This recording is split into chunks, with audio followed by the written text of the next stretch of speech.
Hola amigos, qué gusto estar nuevamente en sus casas, continuando con el tema de la fe. Muy importante este tema de la fe, porque mi fe se trata de diferentes cosas.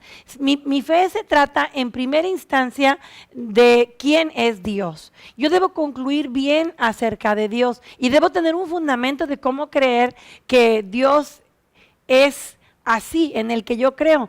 Hay un lugar en Romanos 12 donde dice que Dios apela a nuestro culto racional, es decir, tenemos que tener inteligencia para concluir correctamente acerca de Dios. Inclusive hay sociedades alrededor del mundo que tienen diferentes conceptos de Dios. Hay sociedades en donde un animal es su Dios y si tú investigas la vida de esa sociedad, hay muchos problemas de higiene, hay muchos problemas en general en la sociedad. ¿Por qué? ¿Sabes? Porque su tope, su Dios, su máximo es un nivel cortito, entonces aplica inclusive la ley del tope de las leyes irrefutables del liderazgo, porque lo máximo que ellos pueden tener es algo que inclusive es menor que ellos.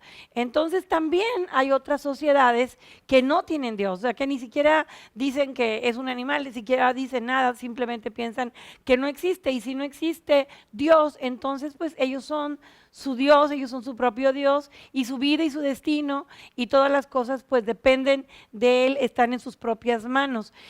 Fíjate, hay un lugar muy interesante, yo les quisiera recomendar en la rama que pudieran leer todo el capítulo. No lo vamos a leer aquí todo, solamente vamos a extractar algunos versículos de Romanos 1. Romanos 1 dice: porque lo que de Dios se conoce les es manifiesto, o sea, Dios se manifiesta, pues Dios se los manifestó. Porque las cosas invisibles de Él, su eterno poder y deidad, se hacen claramente visibles desde la creación del mundo, siendo entendidas por medio de las cosas hechas de modo que no tienen excusas. Primeramente dice que todo el mundo ha escuchado de Dios, y no está hablando de que lo oigan su voz o una voz audible, sino que han oído de Dios porque lo están testificando, porque lo pueden ver, porque en el rancho pueden ver cómo crecen las plantas, cómo los animalitos se reproducen, y todo eso testifica acerca del orden de Dios, porque suceden cosas de las cuales tú no tienes poder para detener o para controlar o para hacer que no suceda o que sí suceda. Existen las cosas que hablan de Dios. Dice que las cosas invisibles de su eterno poder, puedo ver el mundo y puedo ver que Dios es grande y puedo ver que Dios es poderoso. Y dice en el versículo de Dios: pues habiendo conocido a Dios, no le glorificaron como a Dios, ni le dieron gracias, sino que se envanecieron en sus razonamientos y su necio corazón fue entenebrecido. Profesando ser sabios, se hicieron necios y cambiaron la gloria del Dios incorruptible en semejanza de imagen de hombre corruptible, de aves, de cuadrúpedos, de reptiles. Entonces, ¿qué dice del hombre? Dice que el hombre conoce a Dios, pero no le reconoce. O sea, conoce a Dios porque lo ve, pero no le reconoce ni le honra y mucho menos le da gracias. Y yo, cuando yo veo, la verdad es que no me canso de todos los días. Comes algo tan rico, una verdura, una hoja de acelga, de algo tan rico que dices: ¿cómo es posible que tengamos tanta variedad en el planeta?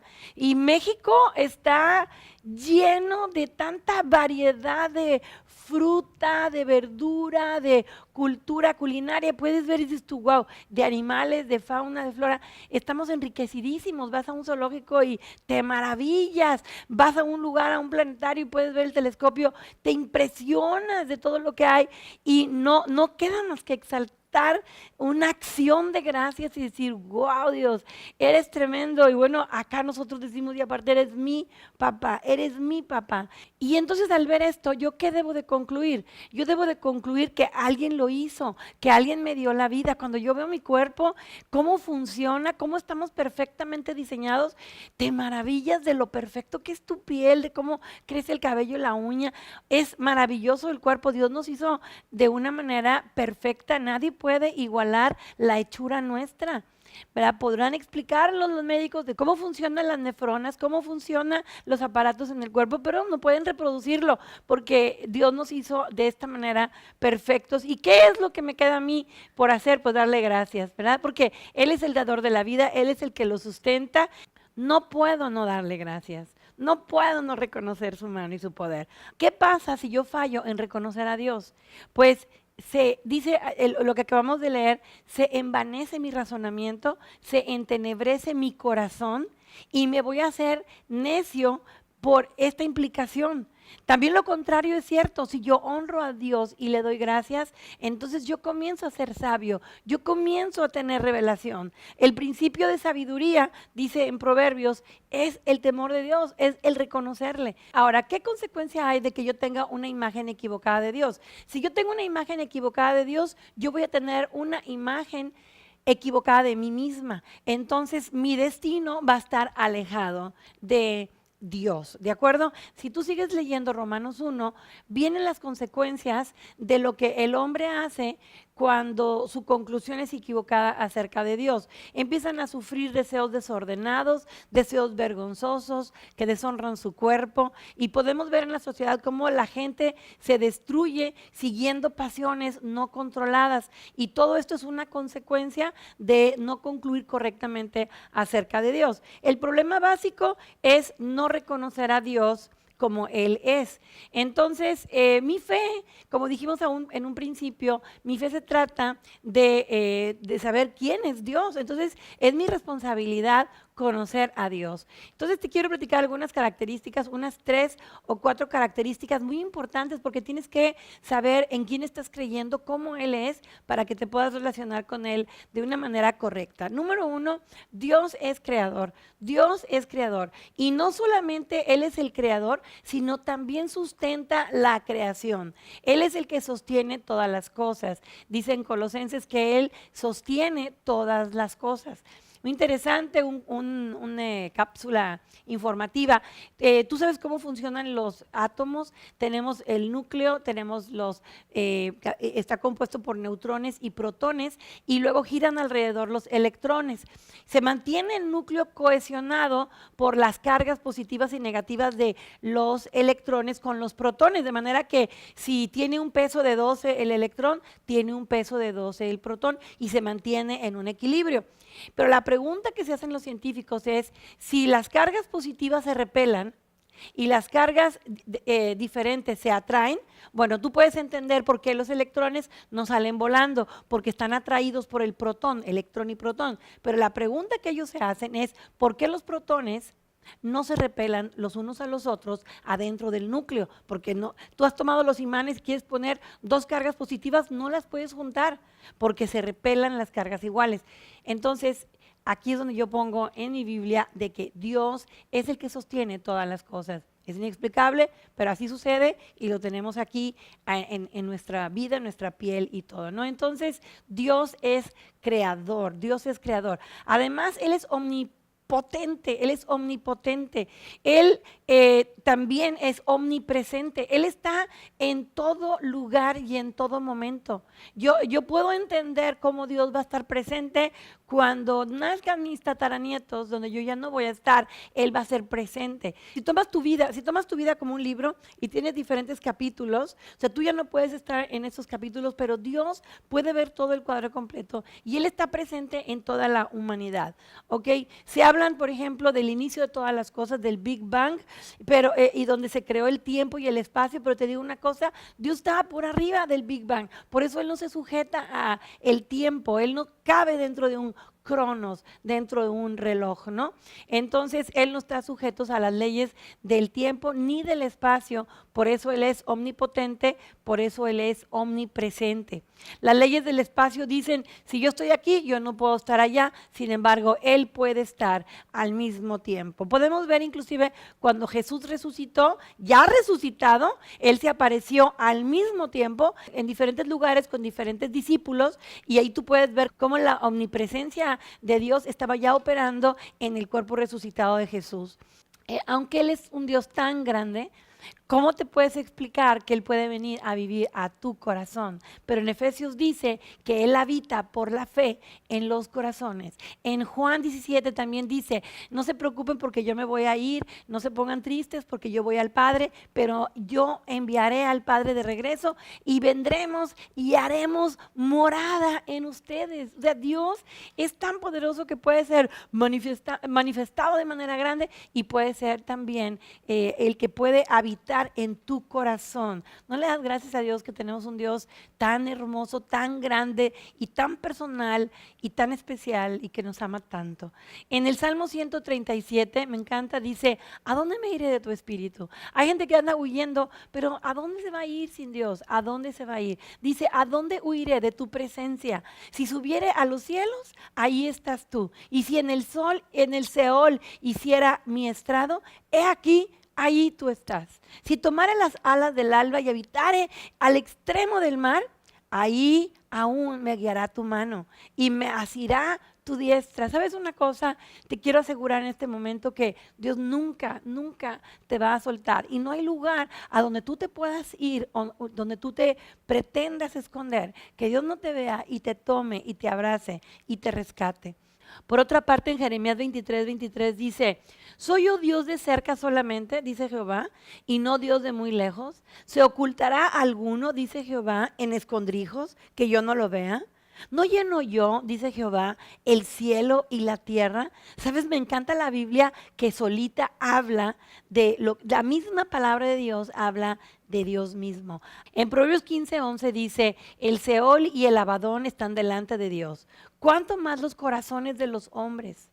Entonces quiere decir que Dios conoce el lugar de los muertos, conoce tu pensamiento, conoce tu corazón, conoce los recovecos de tu corazón, de Él nada se puede esconder. En el Salmo 139, que amo ese pasaje en donde está hablando de cómo nos forma en el vientre de nuestra madre, dice, tú has conocido mi sentarme y mi levantarme, has entendido desde lejos mis pensamientos, has escudriñado mi andar y mi reposo, y todos mis caminos te son conocidos, pues aún no está la palabra en mi lengua, y he aquí, oh Señor, tú la sabes toda. Entonces aquí dice que Dios lo sabe todo y conoce absolutamente todo de mi andar, todo de tu andar. En el Salmo 147 dice, grande es el Señor nuestro y de mucho poder, y su entendimiento es infinito, infinito.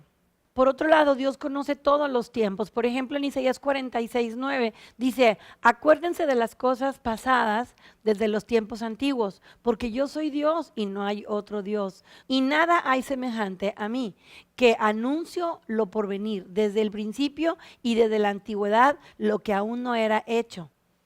Que digo, mi consejo permanecerá y haré todo lo que quiera. Qué tremendo poder de Dios. Por eso qué bueno es estar del lado del mero mero, ¿no? Ahí es el partido ganador, es estar al lado de Dios, porque Él conoce todas las cosas, Dios sabe todas las cosas, no podemos sorprender a Dios para nada, y finalmente se va a terminar cumpliendo todas las cosas que Dios dijo que sucederían. En Mateo 10:30 me llama tanto la atención que dice que tiene contados nuestros cabellos, tiene contados nuestros cabellos. Él conoce absolutamente todo. Además, otra característica es que Dios es eterno.